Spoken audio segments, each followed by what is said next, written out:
एक समय की बात है, चंदनपुर गांव में अभी और प्रज्ञा नाम के पति पत्नी रहते थे। अभी चंदनपुर गांव का सेठ था। उसकी बहुत बड़ी जमीन थी, साथ ही एक गोदाम भी था जिसमें हर वक्त अनाज भरा रहता था।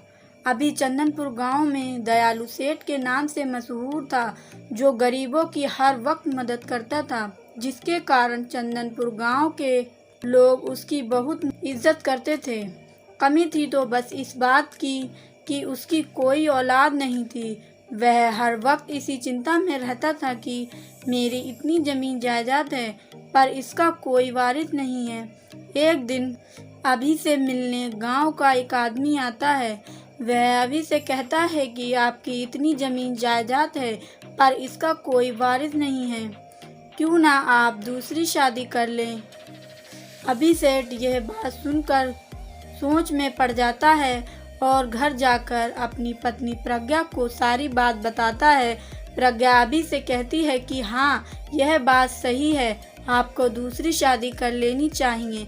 फिर अभी शहर की लड़की तनु से शादी कर लेता है और उसे अपने घर चंदनपुर गांव ले आता है। तनु शुरू में तो प्रज्ञा के साथ ठीक से रहती है।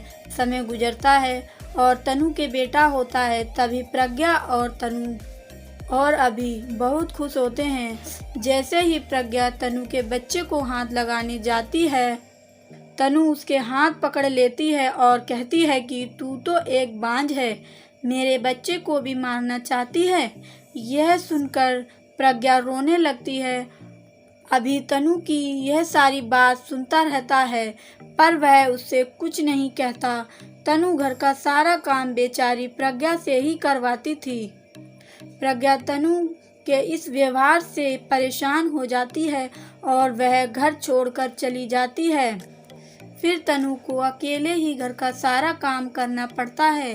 तनु को एहसास होता है कि उसने प्रज्ञा के साथ बहुत गलत किया है। फिर तनु और अभी प्रज्ञा को ढूंढने जाते हैं।